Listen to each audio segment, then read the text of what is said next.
こんにちは、はるです。今回はピコット編みブレスレットの作り方をご紹介します。ピコットとはモチーフの端から飛び出たようなループ状の飾りのことです。これがあることでとても華やかなアクセサリーになりますので、これを機会にぜひマスターしてくださいね。材料も少なめにしてすべてダイソーで揃えてみました。それでは作り方を見ていきましょう。まずは材料です。シードビーズ、ここでは188個使用しています。今回はこちらの色を使用します。またダイソーでも販売されているマルショービーズでも OK です。そろばん型ビーズ 4mm、 ここでは56個使用しています。こちらは2色あるので1色ずつ交互に使ってみたいと思います。もちろん1色でも OK です。カニカン1個、テグス3号120センチ。まずカニカンの穴の中で左右のテグスを交差させます。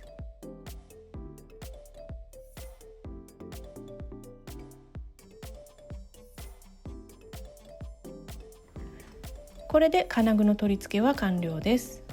今回はボールチップを使わないので簡単ですよね。次にシードビーズ1つで左右のテグスを交差させます。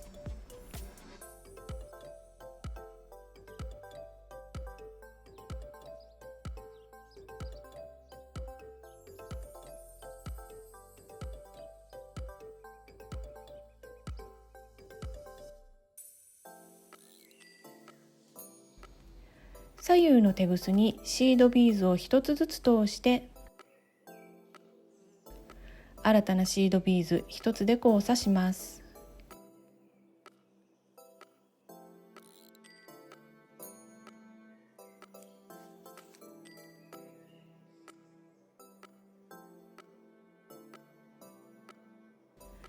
右のテグスにそろばん型ビーズを1つ、シードビーズを4つ通します。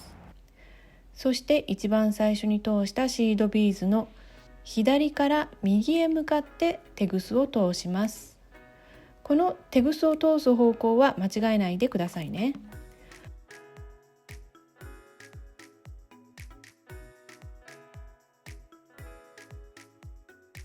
こんな形になっていれば OK です。左のテグスにも同様にそろばん型ビーズ1つとシードビーズ4つを通します。今度は最初に通したシードビーズの右から左へとテグスを通します。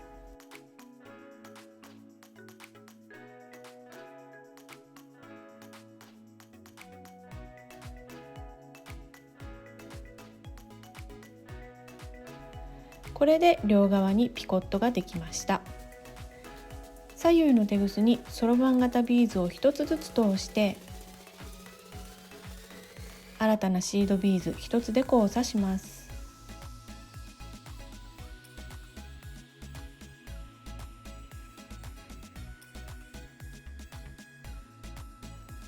これで1組出来上がりました。これを繰り返していきます。左右のテグスにシードビーズを1つずつ通して新たなシードビーズ1つで交差します。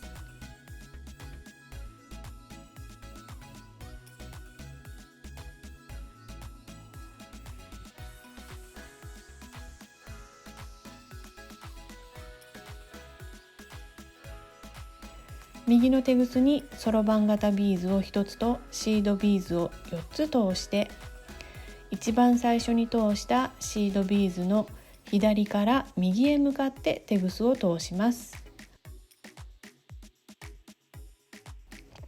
ピコットが離れたところにできてしまってもこのようにスライドして中心に持ってくれば OK です。左のテグスにもそろばん型ビーズを1つとシードビーズを4つ通して一番最初に通したシードビーズの右から左へ向かってテグスを通します。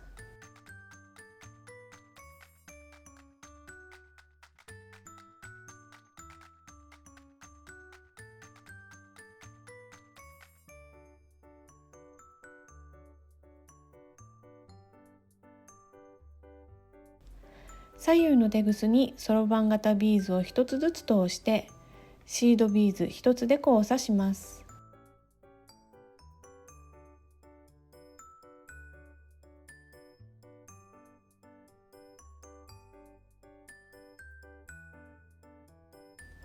これで2組目ができました。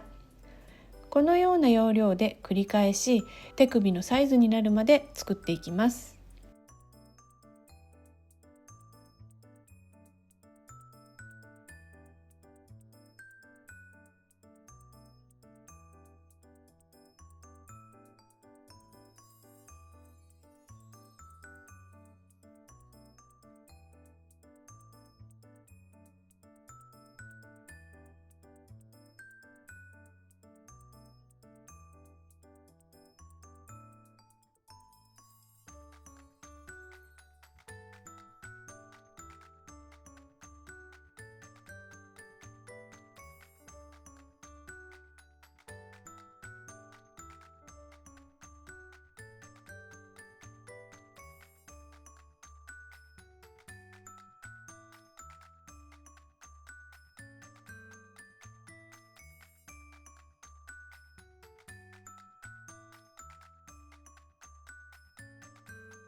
はい、これで 15.5 センチになりました。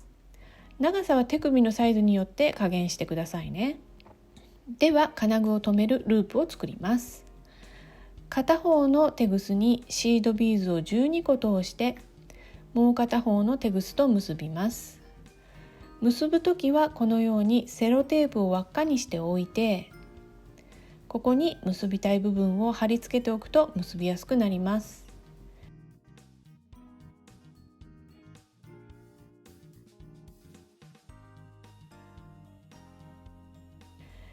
1回目は緩く結びます。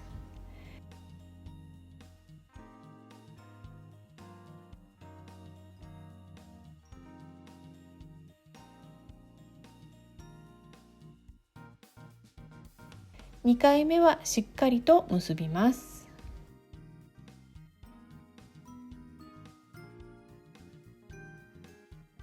結び目の隣にあるビーズに片方のテグスを通します。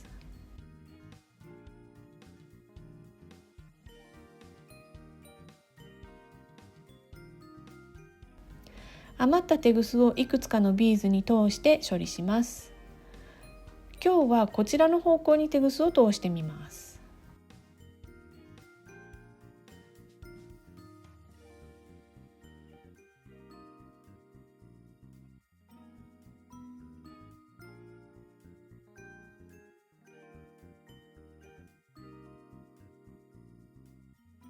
もう片方のテグスはループの方に通していきます。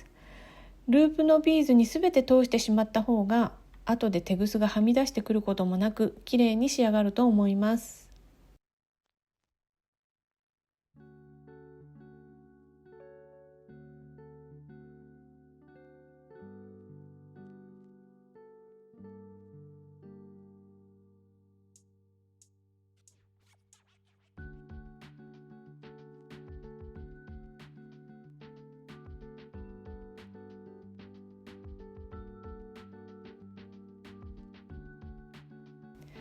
テグスをカットしたらピコット編みブレスレットの完成です。どうでしょう、一見難しそうなんですが意外と作りやすいのがこのピコットのいいところです。そろばん型ビーズの代わりにパールなどを使っても素敵なのでぜひ作ってみてくださいね。